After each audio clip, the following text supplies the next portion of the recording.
Igreja Católica e extrema-direita, né? Então, todo esse debate que a gente levantou aqui hoje, né? A gente viu que a Igreja tem uma relação política inquestionável, ou seja, não tem como não dizer que não se mistura política com religião. É diferente do que você falou, né? Você, cristão, Romero, não quer que a Igreja se torne o poder, não é? Ela volte a assumir o poder. É diferente de você postular que a Igreja ou a religião, qualquer que seja, deixe de ter relações políticas. É impossível isso acontecer, porque nós somos seres sociais e políticos. Claro. Né? Inclusive, não ter poder é uma posição política. Exatamente. Não ter poder. Eu não quero que a Igreja política. tenha poder por uma posição política. Até que ponto que você acha que a Igreja Católica contribui para as intenções da atual extrema-direita para destruir os valores democráticos? Você já disse que tem uma linha de pesquisa sobre isso, sim. Então o microfone está aberto para você aí, companheiro. Sim. Olha, veja bem, eu observei isso a partir de 2013, né? Esse ano, por conta dos 10 anos dos acontecimentos de junho de 2013, está aparecendo uma série de textos sobre bolsonarismo, olavismo, sobre o PT, sobre as esquerdas, sobre a tese radicais, que 2013 mudou o Brasil, inaugurou não sei o quê, fim da esquerda. Eu diria que tem tese para todo gosto. Pense num tema hoje que tem tese para todo gosto, é o tema 10 anos de 2013. Eu não conheço tudo, vou ser muito sincero, não é minha linha de pesquisa. O que me interessa é o que aconteceu com o setor do catolicismo depois de 2013. Veja, a direita católica, ela existe antes de 2013, tá certo? Se eu quiser ser rigoroso mesmo, a direita católica no século XX, ela surge com um centro chamado Centro Dom Vital, no Rio de Janeiro, que foi fundado, inclusive, por um sergipano. Eu estou aqui em Sergipe, em Aracaju, chamado Jackson de Figueiredo. Né? Ele é que funda o Centro Dom Vital, né, que vai ser um braço importante para o cardeal Leme, vai ser importante para esse debate sobre a escola católica, sobre a participação da igreja do Estado, o que a igreja deve reivindicar do Estado. O Centro Dom Vital tinha esse interesse. Na verdade, o Centro Dom Vital era um centro que era um saudosismo tardio do padroado. No fundo, o padroado passou e os caras ficaram com saudade e criaram um centro para ver se podia retomar uma cultura católica, tá certo? Converter uma elite, etc. Esse centro, ele vai ser muito importante, porque ele vai ser meio que a semente de uma organização nitidamente de direita que nasce em 61, chamada TFP, Tradição, Família e Propriedade. Então, assim, há uma direita católica que nasce entre os anos 20 e os anos 60. Essa direita católica vai se consolidar na relação com os governos de Getúlio Vargas, Café Filho, etc. Essa coisa de combater o comunismo, combater o socialismo, tal. Então, você vai ter o Centro Dom Vital, você vai ter o integralismo, você vai ter a TFP. Pronto, aqui você tem a santíssima trindade da direita brasileira do século XX. A partir de 2013, vai surgir um fenômeno relativamente novo, que é a extrema-direita. É uma extrema-direita católica. Essa extrema-direita, ela tem simpatias pelo nazismo, por exemplo. Essa extrema-direita católica, ela acha que nazismo e comunismo é a mesma coisa, entendeu? E, consequentemente, o nazismo é menos pior do que o comunismo, nesse nível, né? Você vai ter uma extrema-direita católica que ela tem saudade do padroado e o projeto dela é a igreja no poder. Essa extrema-direita católica, ela odeia abertamente o atual Papa. Essa extrema-direita católica, ela acha que o Concílio Vaticano II foi a destruição da igreja. Por isso que a extrema-direita católica adora Pio XII, Pio IX, Pio XI, e eles estudam esses documentos.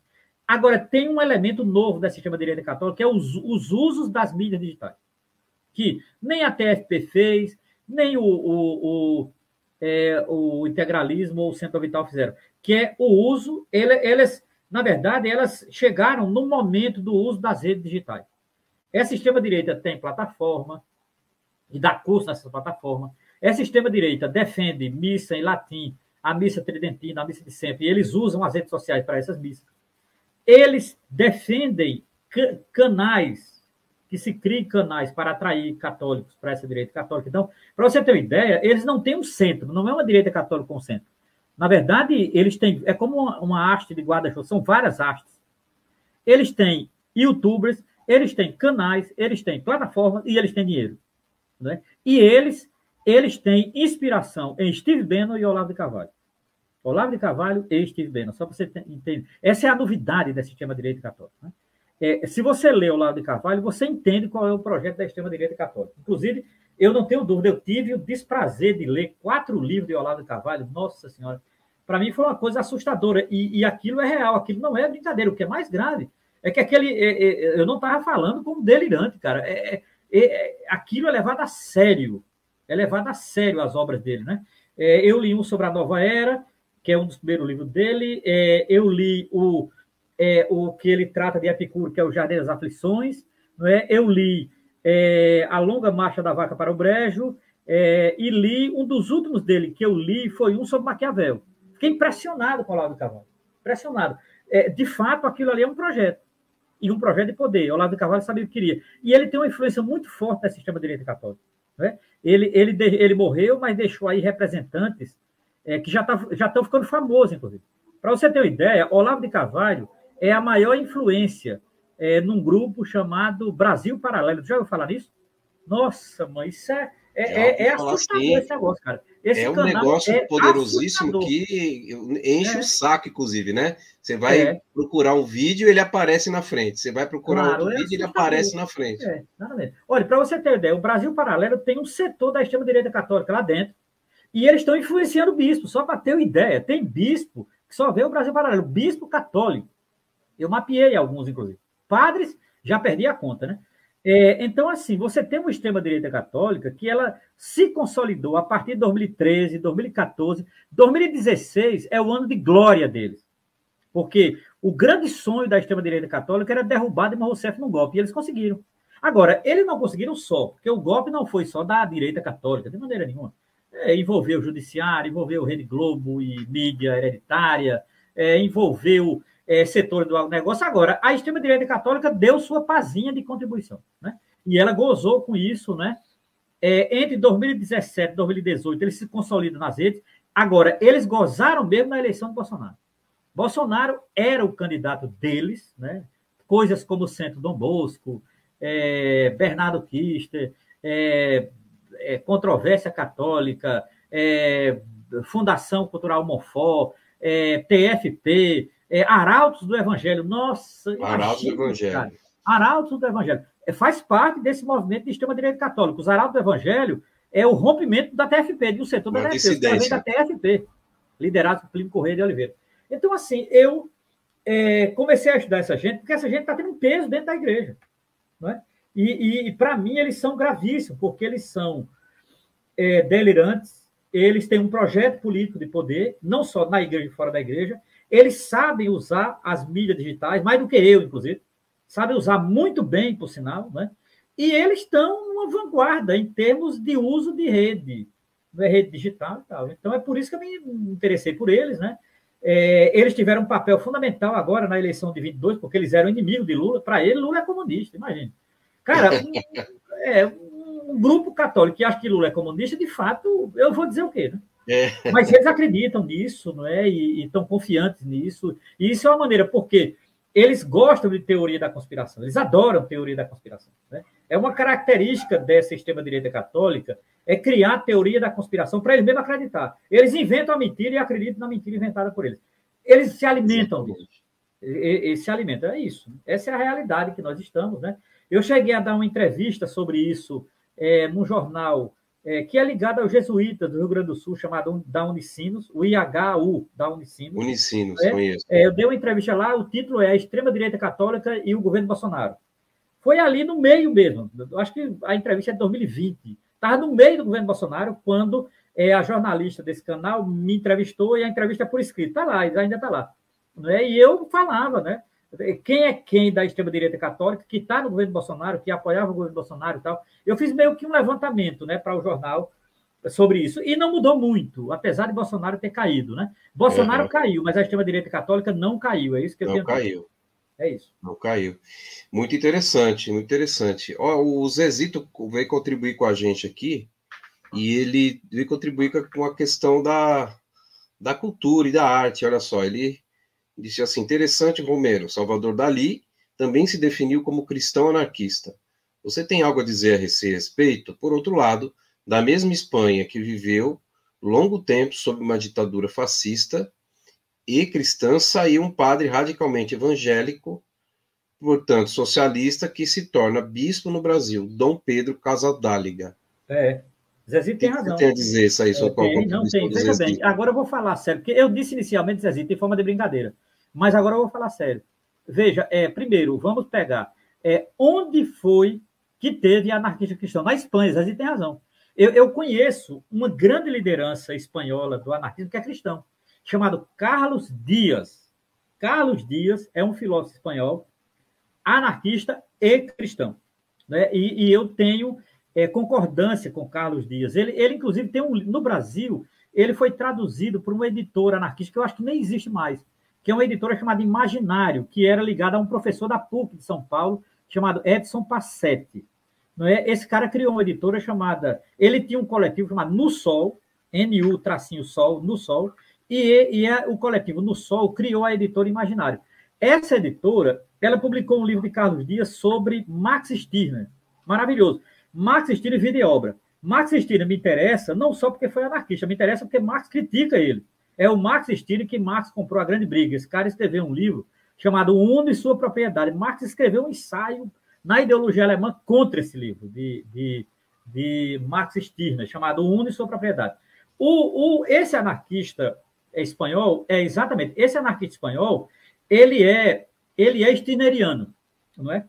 E ele tem umas teses interessantes. Uma tese dele que eu concordo, a principal que eu concordo com ele, é exatamente a ideia de que a igreja não deveria assumir poder nenhum. Cristão não deveria estar em poder nenhum.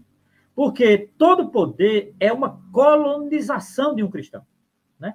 O papel do cristão não é estar em lugar de poder. Essa é a tese de Carlos Dias. E, ironicamente, ele se reivindica cristão, seguidor de Francisco de Assis e de Jesus. Se você observar, os dois que ele cita não assumiram o poder. Na verdade, lutaram para não assumir. Né? Lutaram, apesar das tentações. Então, assim, é nesse sentido, Zezito, que eu me aproximo de um debate anarquista cristão. Na verdade, ideologicamente, eu sempre fui marxista, nunca tive problema não com isso. Agora, quando diz respeito à relação de poder da igreja, eu prefiro ser anarquista. Eu acho que não é lugar da igreja cristã estar no poder. Qual for. Essa é a minha posição, né? É isso. E o que ele disse sobre Pedro Casaldáliga está corretíssimo. Pedro Casaldáliga era um espanhol que tinha, nas vezes, sangue anarquista. Eu concordo com o Zezito, é isso mesmo. É isso. Eu também tenho boas lembranças do Pedro Casaldáliga quando eu era católico e guardo isso como uma referência também. Quando a gente rompe com algumas coisas, a gente não pode romper com o nosso passado, né? E não existe também, eu não poderia dizer que eu me inclino ao marxismo se eu desconsidero da onde eu me construí, né? A partir de quais referências eu me construí, e mesmo que eu tenha criticado e rompido com elas. Dom Pedro Casaldáliga é uma figura fundamental, eu diria, na luta política do povo brasileiro, em um contexto também importante, que é o contexto da redemocratização do Brasil, né? Ó, Giovanni aqui dando boa tarde. Boa tarde, Giovanni. E é isso, gente. A gente concluiu aqui as perguntas sobre o assunto de hoje.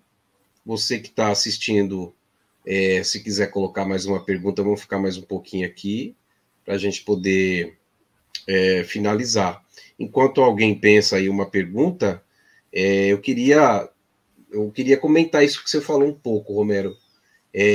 De novo, né, de pensar cristãos, aliás, religiosos no poder, né? Hoje em dia a gente vê isso como um projeto bem mais avançado, um projeto evangélico, né? Sim. Um projeto que está muito destacado, inclusive foi levantado, embora Bolsonaro diria que ele era católico, mas acaba que ele levantou muito mais, pelo menos ficou mais proeminente, o projeto evangélico, fundamentalista evangélico, né? Todo respeito a vários setores aí dos evangélicos pela democracia, que eu respeito, mas Bolsonaro levantou, deu evidência, junto com a esposa dele, a esse projeto evangélico, né? você entende que tem correlação esses projetos aí da igreja, da direita católica com esse projeto fundamentalista evangélico? Tem. Agora, veja, eu queria dizer só uma coisa do Bolsonaro. Para mim, Bolsonaro age como Mussolini. Bolsonaro não tem religião, ele quer instrumentalizar para o interesse. A religião do Bolsonaro é dinheiro. Né? Bolsonaro, para mim, é por isso que eu acho, olha, eu disse a um colega meu de direita aqui, que é de direita, mas é um cara estudado, pelo menos manter algum diálogo, dizendo, cara, eu acho isso, você coloca sua inteligência no lixo a votar em Bolsonaro. Você podia votar nulo. A votar em Bolsonaro, cara, Bolsonaro é um canalha. Bolsonaro não tem nada a ver com religião. Se você quisesse votar em religião, deveria escolher, sei lá, esse padre Kelmo e tal, porque Bolsonaro não tem religião. Bolsonaro é um canalha. Bolsonaro é um canalha, Bolsonaro é um instrumentalizador de religião, ele e a esposa dele. Não são sérios nem com o evangelho, nem com o católico. É isso que eu queria dizer, porque eu fui entrevistado durante a eleição e eu disse, vou repetir aquilo que eu disse, Bolsonaro não é religioso, Bolsonaro é um fascista no sentido de Mussolini, ele tem projeto de instrumentalizar a religião para os seus interesses. Seu interesse chama-se dinheiro, e dinheiro vivo para comprar terreno, casa e etc. Dinheiro então, vivo, né? Eu não respeito Eu não respeito Bolsonaro. Agora, vamos lá. A pergunta que você faz é seríssima e eu acho que sim. Onde há, em termos de ponto de encontro, a direita católica e a direita evangélica? Tem. Vamos lá. Numa coisa, eu vou dizer só uma coisa, poderia dizer três, vou dizer uma. Ideologia de gênero, por exemplo. Ideologia de gênero faz com que o padre Paulo Ricardo, que é de direita, se sente com Cila Malafaia. Se odeiam. Cila Malafaia ironiza com ele ironiza com Cila Malafaia. Mas quando o assunto é ideologia de gênero, que eles inventaram, que não existe, eu vou ser sincero, não existe ideologia de gênero, não existe. Isso é uma cortina de fumaça, né, que eles alimentam. Tal. Então, eles se unem nisso. Né? Quando esse é o tema, eles se unem. Por exemplo, quando o tema é aborto, se unem todos se unem. Né? Quando o tema é Estado laico, se unem contra. Então, assim, eu poderia citar aqui, eu citei 3 exemplos, mas poderia citar mais. Né? Ideologia de gênero, aborto, Estado laico.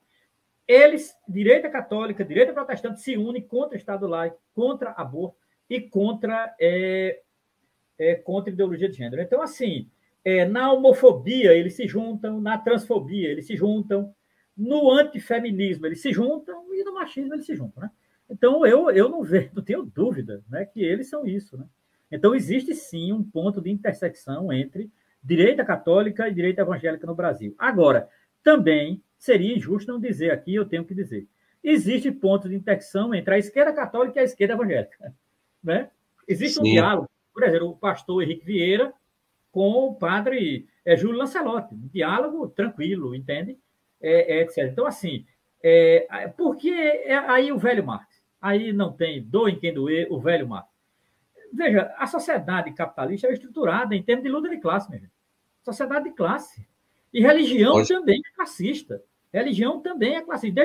Desde a Revolução Francesa. Você tem o baixo clero e o clero nobre. Então, assim, aqui você tem padre de esquerda, que está na luta, e existe padre de direita. Então, assim, com pastor, etc. Então, os interesses é que vão juntar muita gente, ou separar muita gente. Né? É assim que eu leio, não é, o aspecto de sociologia da religião no Brasil. É isso. Vamos ver os próximos capítulos aí da política brasileira, nesse circuito aí. Vamos finalizar com outra pergunta aqui do Zezito, que você citou, as redes sociais, a comunicação, né, Romero? Ele pergunta assim, não será preciso um trabalho de sensibilização para a esquerda católica e não católica levar mais a sério a questão das redes digitais e da comunicação audiovisual? Quero responder antes de você, Romero. Eu concordo com você, Zezito. Inclusive, a iniciativa desse canal é essa, né? Eu não sou ligado nenhum, embora eu seja associado ao Movimento Brasil Laico, que nasceu no âmbito das redes sociais. Então, se você não entrou, aliás, se você entrou depois do início da live, no início da live eu falei sobre o Movimento Brasil Laico, depois você retorna lá se você quiser conhecer. Mas o Movimento Brasil Laico é um exemplo disso, né? É um movimento que hoje é uma associação, hoje tem CNPJ, ou seja, inclusive de âmbito nacional, ela conquistou esse poder de representatividade nacional, porque ela tem membros de vários estados, se eu não me engano, você precisa ter 9, né, membros aliás, membros de 9 estados, 9 ou são 12, se não me engano, e hoje o Movimento Brasil Laico pode peticionar no STF, por exemplo. Né? Então é outro nível. Então trago isso como exemplo, passo a bola aí para o Romero, que tem, né, tem essa linha de pesquisa aí das redes sociais também. Olha, eu acho importante, Zezito, concordo plenamente. Esses dias eu estava num grupo lá, eu acho que Zezito está também, sobre, acho que é religião e política e tal, que é coordenado até por um vereador do PT de São Paulo, né? E eu faço parte desse grupo, e é um grupo de católicos de esquerda e tal. E surgiu uma questão a partir de um bispo, que é o bispo de Belo Horizonte, chamado Dom Joaquim Moll, que esse bispo propôs, né, que a CNBB se tornasse mais profissional nas redes, e houve uma reação de muita gente contra o bispo. Né? E eu estava dizendo, eu sou a favor do que o bispo está dizendo. O bispo está antenado com o que está acontecendo no mundo, com o que está acontecendo nas redes sociais, e ele está correto. Eu acho uma pena que a CNBB não entendeu isso. Né? Então, a minha primeira crítica foi a CNBB. A CNBB, que tem um setor de comunicação, deveria ampliar esse setor com o debate das redes digitais e usar o nome da CNBB para ampliar o debate das redes digitais. Uma pena que não fizeram isso, né? A CNBB está muito dividida, etc. Não vou aqui analisar a conjuntura da CNBB, mas ela está. Isso eu sei que está e passa por aí também, né? Agora, eu acho que há um laicato católico, leigos católicos, que não são padre, bispo, cardeal, que poderiam fazer isso, né? Usando canais, criando espaço de formação em plataformas e tal, porque eu acho fundamental, pô. Fundamental. Por exemplo, eu soube que tem um frei que ele usa muito as redes sociais, ele mora em Salvador, chamado Frei Lohane. Esse frei criou um grupo para discutir a participação dos católicos em redes digitais. Ele vai fazer um seminário nacional. Eu soube que ele vai organizar um seminário nacional, vai... Então, assim, me parece que o frei está interessado, porque eu acho que o frei está mais avançado que a CNBB, o Frei Lohane, porque está na hora, não é, veja, nós estamos levando de lavada da extrema-direita nas redes sociais. Não tem dúvida, isso é fato. Os caras estão ganhando dinheiro com redes digitais. Não é mais agora ganhar almas, como eles falam. Eles estão ganhando alma e dinheiro e alma, que para eles eu acho que é uma coisa só, inclusive. Né? A alma deles é dinheiro. Então, assim, eles estão ganhando dinheiro e alma. Vê que situação, né, a gente chegou. E uma extrema-direita, delirante muitas vezes, altamente ligada à teoria da conspiração, discípula de coisas como Olavo de Carvalho ou Steve Bannon. Vê que tragédia para o catolicismo, né? Mas essa gente hoje está na dianteira por conta da forma como usa as redes digitais. Concordo com o Zezito, não é? Eu acho que é importante esse trabalho. Tem católicos preocupados com isso, não é? Tem pessoas sérias interessadas nisso, não é? E não é só dentro do catolicismo, é para além dele, né? Mas eu acho importante, porque essas redes digitais, eu acho que a gente está só no começo. Acho que isso vai... De redes digitais, a inteligência artificial, a coisa vai longe. Também acho.